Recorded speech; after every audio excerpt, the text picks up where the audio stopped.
बिस्मिल्लाहिर्रहमानिर्रहीम। Dear students, अस्सलाम वालेकुम। सिस्टम प्रोग्रामिंग कोर्स में हम प्रीवियसली हमने आपको पता है कि हमने एक प्रोग्रामिंग के लिए इंस्टॉल किया था, शेल प्रोग्रामिंग के लिए CyGwin। थोड़ा सा उसका यूजेज मैंने आपको बताया था, कुछ इसकी कमांड्स रन करके आपको दिखाई थी और फर्दर हम इस पे आगे काम करते हैं। लास्ट टाइम आपको याद है, आपको मैंने बताया था कि काम करने के यहाँ पे दो तरीके हैं, दो वेज़ में हम काम कर सकते हैं, दो मोड हैं। एक है कमांड मोड और दूसरा है इंसर्ट मोड। कमांड मोड में डायरेक्टली कमांड्स रन की जाती हैं, ठीक है जी। जैसे यहाँ पर देखें, मैं CyGwin पे मौजूद हूँ और यहाँ पे डिफरेंट कमांड्स आपको मैंने लास्ट टाइम रन करके दिखाई भी थी। ls कमांड हमारी जो वर्किंग डायरेक्टरी है उस पर जितने भी फ़ोल्डर्स अवेलेबल हैं उनकी लिस्ट दिखाता है। जैसे यहाँ पे एक फ़ोल्डर है UCP और एक फ़ाइल है पड़ी हुई, ठीक है जी। इस तरह से और बेशुमार कमांड्स थी। तो आज हम फर्दर वर्क करते हैं। जिस तरह से आपको पता है CD कमांड हमने यूज़ की थी जो कि चेंज डायरेक्टरी के लिए थी। तो UCP एक फ़ोल्डर बना हुआ है, ये हमने लास्ट टाइम क्रिएट किया था और UCP फ़ोल्डर के अंदर हमने एक फ़ोल्डर क्रिएट किया था sysprog के नाम से। तो CD sysprog सिस्टम प्रोग्रामिंग, तो इसमें मैं मूव करता हूँ। इसमें हम देखते हैं, इसमें एक नई फ़ाइल पड़ी है hello.sh। चलें, अच्छा ये था कमांड मोड, ठीक है जी। जब हम कोई नई फ़ाइल बनाते हैं, आपको मैंने बताया था कि vi कमांड के साथ हम नई फ़ाइल बनाते हैं, उसके साथ हमने फ़ाइल का नाम लिखना होता है first.sh। आपको बताया था शेल प्रोग्राम जो है उसकी एक्सटेंशन होगी, ठीक है। और जब हम ये vi कमांड के साथ कोई नई फ़ाइल बनाएंगे और एंटर प्रेस करेंगे तो ये हमारे पास इंटरफेस हमें हमारे सामने नज़र आएगा। और यहाँ पर मैंने आपको बताया था कि जो फ़ाइल पे कुछ लिखने के लिए हमें इंसर्ट मोड में जाना पड़ता है। और इंसर्ट मोड में जब आप फाइल क्रिएट करते हैं तो इंसर्ट मोड में स्विच करने के लिए आपको सिर्फ़ और सिर्फ आई प्रेस करना है। आई प्रेस करेंगे तो ये आप देखें, ये आपको बॉटम पे इंसर्ट लिखा हुआ नज़र आ गया है, ठीक है जी। तो मैं साथ साथ कुछ चीज़ें आपके लिए एक गालिबन ट्यूटोरियल मैंने आपको शायद सेंड कर दिया होगा, उसमें कुछ कमांड्स सारी लिखी हुई हैं। लेकिन इंसर्ट मोड में स्विच करने के लिए हम आई यूज़ करते हैं, to switch into insert mode, ठीक है जी। अब यहाँ पे हम अपनी फ़ाइल में जो भी लिखना चाहें हम लिख सकते हैं। चूँकि ये .sh फ़ाइल है, शेल स्क्रिप्ट फ़ाइल है, तो इसके ऊपर डिफरेंट प्रोग्रामिंग के लिए हम जो आमतौर पे आपको पता है, जब भी हम प्रोग्रामिंग लैंग्वेज में प्रिंट करवाते हैं तो उसके लिए डिफरेंट कमांड्स यूज़ होती हैं। यहाँ पर प्रिंट करवाने के लिए इको की कमांड यूज़ होती है और इको के बाद हम जो भी लिखेंगे उसको डबल कोट्स में लिख लें या ना लिखें, ये इट डजेंट मैटर। तो हेलो वर्ल्ड का वर्ड प्रिंट करवाया जाता है नॉर्मली, ठीक है जी। और ये लास्ट टाइम मैंने आपको बता दिया था कि यहाँ पर ये लेफ़्ट साइड पे आपको ये साइन नज़र आ रहे हैं टिल्डा के। इट मीन्स कि ये सारी लाइंस हैं। जब आप इसके ऊपर एंटर प्रेस करेंगे, नई लाइन पे जाएंगे तो ये फिनिश हो जाएगा और इसके ऊपर टेक्स्ट लिखा जाएगा, ठीक है जी। Echo it is our first program, ठीक है जी। अब ये हमने एक सिंपल सा प्रोग्राम लिखा, उसमें दो इको कमांड्स हमने लिखी हैं, ठीक है।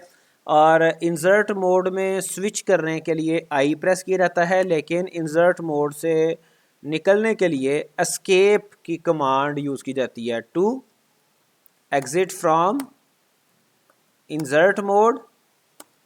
कहाँ पे जाएगा? टू कमांड मोड, ठीक है जी।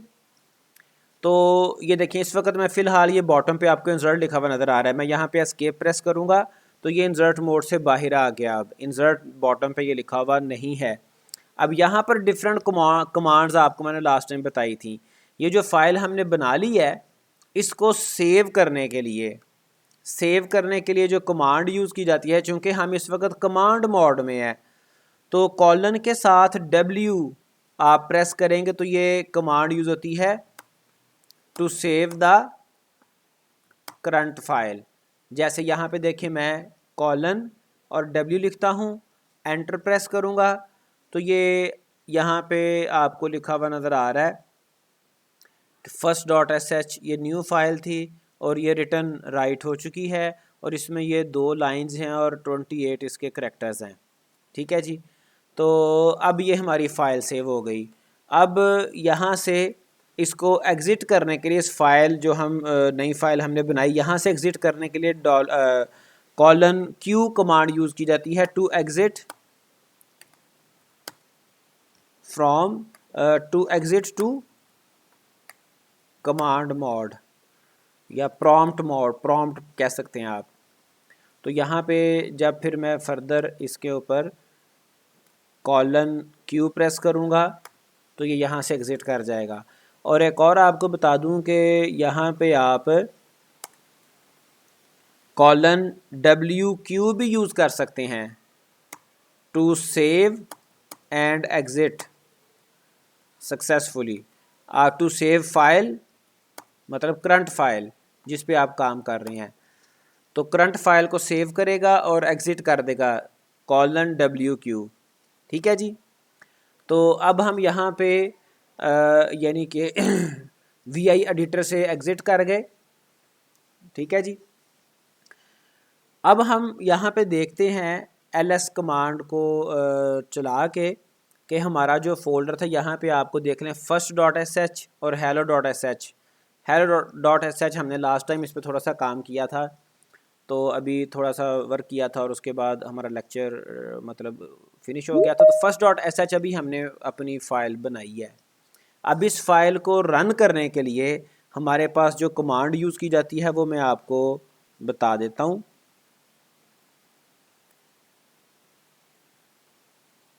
रन करने के लिए हम कमांड यूज़ करते हैं बैश। ठीक है जी, स्पेस के बाद अपनी फ़ाइल का नाम देते हैं, जो भी आपकी फ़ाइल का नेम हो। ठीक है, तो यहाँ पे देखें मैं बैश कमांड रन करता हूँ, बैश स्पेस first.sh। ठीक है जी, तो हमने जो कुछ भी अपनी first.sh फाइल में लिखा था वो यहाँ पे जो कुछ भी करवाया था वो यहाँ पे हमें उसकी आउटपुट नज़र आ रही है। अच्छा, प्रीवियस लेक्चर में आपको मैंने कमांड प्रॉम्प्ट में फ़ाइल के साथ वर्किंग करने के लिए कुछ कमांड्स भी बताई थी। जैसे यही कमांड है हमारी, यही फ़ाइल है हमारी जिसका नाम first.sh है।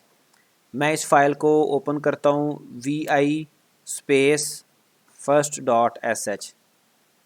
अब ये मैं इंसर्ट मोड में नहीं जा रहा। ठीक है, फ़िलहाल मैं कमांड मोड में ही हूँ। और यहाँ पर मैंने आपको बताया था कि आपने अगर कमांड मोड में ही वर्क करना है तो उसके लिए बेशुमार कमांड्स आपको बताई थी। ठीक है जी, उसमें हमने कहा था कि करैक्टर्स को डिलीट करने के लिए, कोई पूरी लाइन पूरा वर्ड डिलीट करने के लिए हम डिफरेंट कमांड्स हमने डिस्कस की थी। उसमें से ये देखें जो स्मॉल एक्स था, ये देखें ये कर्सर जहाँ पे ब्लिंक कर रहा है उससे अगली तरफ जो करैक्टर है वो डिलीट इससे हो रहा है। ठीक है जी, ये मैं इस वक्त कमांड मोड में हूँ। और जो कैपिटल एक्स है वो इससे प्रीवियस वर्ड डिलीट करने के लिए DW प्रेस करेंगे तो ये लास्ट टाइम आपको मैंने बताए थे, तो इससे भी कुछ मतलब कोई करैक्टर्स डिलीट हो जाते हैं। और एक और आपको बताई थी $, तो $, क्या करता है, $, प्रेस करता हूँ, जहाँ पर कर्सर है वहाँ से एंड तक ये डिलीट कर देगा। तो ये डिफरेंट हमने कमांड्स देखी थी जो कि डायरेक्टली कमांड मोड में वर्क करती हैं। लेकिन अगर आपने अगेन इंसर्ट मोड में जाना है तो फिर आपको यहाँ पे फाइल ओपन करने के बाद I प्रेस करना पड़ेगा। ठीक है जी, अब हम इंसर्ट मोड में आ गए। अब आप डायरेक्टली इसके ऊपर कुछ ऐड करना चाहें अपने प्रोग्राम में कर सकते हैं, कोई एडिशन करना चाहें कर सकते हैं। तो इसके बाद ये हमने देखा कि प्रिंट करवाने के लिए अगर हम बात करें तो प्रिंट करवाने के लिए हम इको यूज़ करते हैं। Echo is used to print some string और इवन वेरिएबल, ठीक है जी, वैल्यू ऑफ वेरिएबल। अच्छा, इसके बाद हम जैसे कि हमने वेरिएबल की बात की है, तो यहाँ पे बाकी प्रोग्रामिंग लैंग्वेजेस की तरह से वेरिएबल की दो टाइप्स होती हैं, ठीक है जी। हर प्रोग्रामिंग लैंग्वेज में दो तरह के वेरिएबल्स होते हैं, एक होते हैं रिजर्व्ड वर्ड्स भी कहते हैं उनको, कीवर्ड्स भी कहते हैं। यहाँ पर उनको कहा जाएगा सिस्टम वेरिएबल। सिस्टम वेरिएबल क्यों कहा जाएगा? क्योंकि ये ऑपरेटिंग सिस्टम है, ठीक है जी, जिनको हम यूनिक्स या लिनक्स सिस्टम के वेरिएबल्स या सिस्टम वेरिएबल्स कहेंगे। और दूसरे जो टाइप के वेरिएबल्स हैं वो वेरिएबल्स होते हैं यूज़र डिफाइंड वेरिएबल्स, ठीक है जी। तो इन दोनों के ऊपर काम करके हम देखते हैं। अब बेशुमार हमारे पास सिस्टम वेरिएबल्स एग्जिस्ट कर रहे होते हैं और उनमें से चंद एक के साथ हम काम करके देखते हैं। अब देखें, मैं ये अपने एडिटर पे आ गया, VI एडिटर पे, और इसके ऊपर कमांड प्रिंट करवाने के लिए अगर हमने कोई सिस्टम वेरिएबल की वैल्यू प्रिंट करवानी है तो उसके लिए मुझे इको ही यूज़ करना पड़ेगा। डॉलर वेरिएबल के नाम से पहले डॉलर आता है, ठीक है जी। और एक और आपको मैं ये बात बता दूं कि जो सिस्टम वेरिएबल्स हैं, system variables always have capital letters, और इनको यूनिक्स लिनक्स ऑपरेटिंग सिस्टम ही मेंटेन करता है, maintained by OS Unix Linux, और ये कैपिटल लेटर्स में ही आएंगे। और इनसे पहले आपको मैंने बता दिया, इवन हर वेरिएबल से पहले $sign is placed before variables. ये जनरल स्टेटमेंट है, सिस्टम वेरिएबल्स के साथ भी $साइन आता है, यूज़र डिफाइंड वेरिएबल्स के साथ भी आता है। अब डिफरेंट जो यूज़र सिस्टम वेरिएबल्स हैं उनकी अगर हम बात करें तो बैश आपको बताया था, फर्स्ट लेक्चर में हमने डिस्कस किया था। बैश क्या है? जो हमारे पास शेल स्क्रिप्ट्स को रन करने के जो एनवायरनमेंट है वो बैश कहलाता है, ठीक है जी। फिर एक और वेरिएबल है $बैश_वर्जन। अब ये देख लें, ये जो वेरिएबल्स हैं ये मैंने कैपिटल लेटर्स में लिखे हैं, ये कैपिटल में ही आने हैं। और लास्ट टाइम आपको बताया था कि ये केस सेंसिटिव लैंग्वेज है, ठीक है जी। फिर एक और वेरिएबल है $PWD, ठीक है जी, प्रेजेंट वर्किंग डायरेक्टरी। तो ये मैंने अपनी जो मेरी फ़ाइल थी जिसका नाम हमने रखा था गालिबन first.sh, तो इसके ऊपर मैंने कुछ और कमांड्स, कुछ और मैंने यहाँ पे स्क्रिप्टिंग में इजाफा किया। अब इसको मैंने सेव करना है, तो सेव करने के लिए आपको पता है इस वक्त हम ये इंसर्ट मोड में हैं। सेव करने के लिए मुझे इंसर्ट मोड से निकलना पड़ेगा। इंसर्ट मोड से एग्ज़िट करने के लिए हम प्रेस करते हैं एस्केप की, आपको मैंने अभी इसी लेक्चर में बताया। तो एस्केप में प्रेस करता हूँ तो ये देखिए मैं इंसर्ट मोड से बाहर आ गया।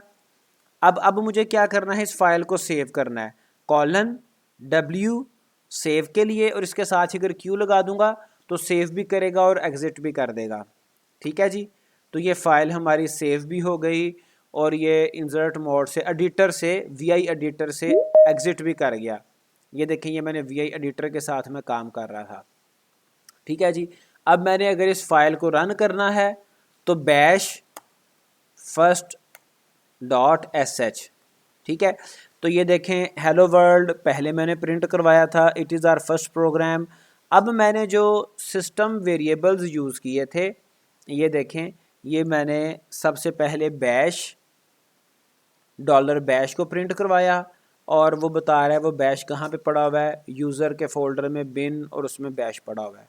फिर इसका जो वर्जन बैश अंडरस्कोर वर्जन, फिर मैंने pwd सिस्टम वेरिएबल को प्रिंट करवाया और pwd प्रेजेंट वर्किंग डायरेक्टरी, तो वो मुझे दिखा रहा है ये होम अरफान UCP sysprog।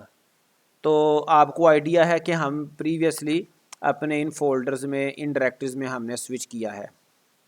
ठीक है जी।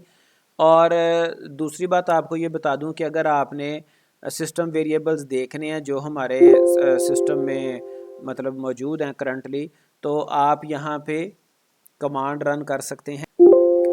तो जो env कमांड है ये सिस्टम वेरिएबल्स की लिस्ट हमें शो कर देगी। तो आप ये देख सकते हैं यहाँ पर डिफरेंट वेरिएबल्स जो इस वक्त सेट हुए हुए हैं वो सारे दिखा देगा। यूज़र डोमेन बता रहा है, OS, ठीक है जी, common, program files and so on. ये लिस्ट ऑफ सिस्टम वेरिएबल्स हमें शो कर देगा। तो ये थे सिस्टम वेरिएबल्स, ठीक है जी, जिनको हम अपने स्क्रिप्ट में यूज़ कर सकते हैं। उसके बाद बारी आ जाती है यूज़र डिफाइंड वेरिएबल्स की।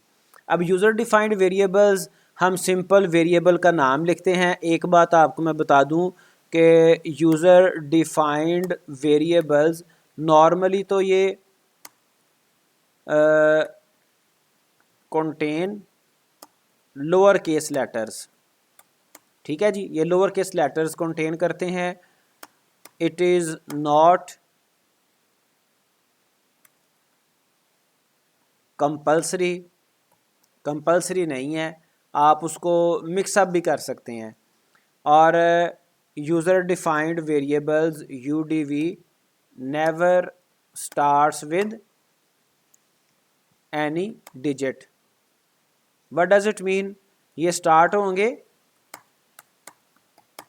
लोअर और अपर केस लेटर, ठीक है जी। क्लियर कमांड ये हमारी स्क्रीन को क्लियर करने के लिए यूज़ की जाती है। अच्छा, अब अगेन हम अपनी फ़ाइल को ओपन करते हैं, vi first.sh, ठीक है जी, ये हमारी फ़ाइल ओपन हो गई। और अगर मैंने इसके ऊपर कुछ एडिशन करना है तो मैं आई प्रेस करूँगा, इंसर्ट मोड में चला गया।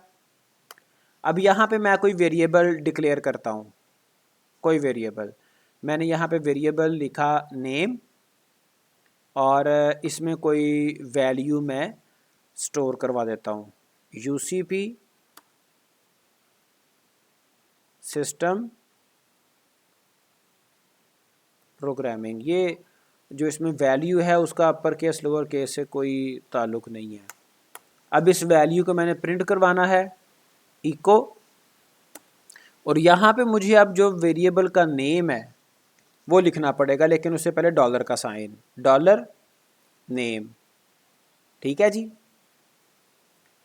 तो अब हम इस प्रोग्राम को रन करके देखते हैं, लेकिन रन करने से पहले मुझे इसको एग्जीक्यूट करने से पहले मुझे इस फाइल को सेव करना है। तो सेव करने के लिए मुझे इंसर्ट मोड से बाहर आना है, एस्केप प्रेस करूँगा, इंसर्ट मोड से बाहर आ जाऊँगा और उसके बाद :W सेव के लिए और Q एग्ज़िट करने के लिए, VI एडिटर से एग्ज़िट करने के लिए, ठीक है जी। अब मैंने अपनी फ़ाइल को रन करना है, bash first.sh। You can see first.sh line 7 system command not found। असल में हुआ क्या कि इसमें ये एम्प्टी स्पेसेस नहीं आनी, ठीक है। ये जो इसकी वैल्यू देंगे हम, ये सारी कंसेक्टिव आएगा या फिर इसको डबल कोट्स में एनक्लोज करेंगे।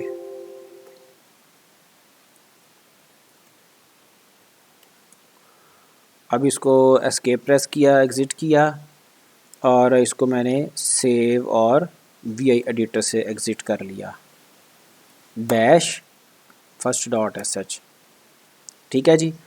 तो ये आप देख सकते हैं कि जो मैंने यूज़र डिफाइंड वेरिएबल एक बनाया था, जिसके वेरिएबल का नाम मैंने नेम रखा था और उसको इको करवाया था, वो यहाँ पर उसकी वैल्यू भी आपको नज़र आ रही है, ठीक है जी। तो फर्दर इसमें अब जिस तरह से बाकी प्रोग्रामिंग लैंग्वेजेस में हम कमेंट्स यूज़ करते हैं, साथ साथ ये थोड़े से यूँ कह लें कि नोट्स से हैं। कमेंट्स ऐड करने के लिए सिंपली आप हैश सिंबल यूज़ करते हैं। इसके बाद अब जो भी टेक्स्ट लिखेंगे, the text appeared after this will be comment. ठीक है जी। तो जैसे मैं दोबारा से अपनी फ़ाइल को ओपन करता हूँ, first.sh, इसमें इसको मैं एडिट करता हूँ। तो एडिट करने के लिए आई इंसर्ट मोड में जाना पड़ेगा। ठीक है जी। तो यहाँ पर अगर मैं कमेंट को ऐड करना चाह रहा हूँ, it is a user defined variable. तो ये जो मैंने लाइन लिखी है हैश सिंबल के साथ, ये एग्जीक्यूट नहीं होगी। बाकी प्रोग्रामिंग लैंग्वेजेस की तरह से हम अपनी रेगुलर स्टेटमेंट के बाद भी कमेंट लिख सकते हैं। ठीक है जी। Printing the value of user defined variable, ये मैंने अपने प्रोग्राम में चेंज किया। इसको मैं सेव करना चाह रहा हूँ, एस्केप प्रेस किया तो ये मैं इंसर्ट मोड से बाहर आ गया। अब इसको मैंने सेव करना है और क्विट करना है।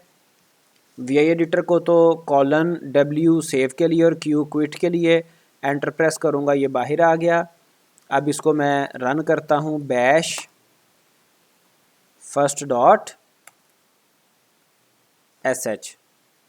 ठीक है जी।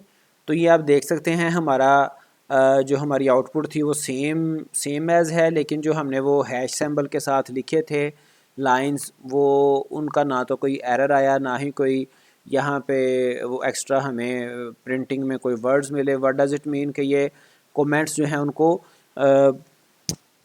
उसको वो इग्नोर कर देता है कंपाइलर।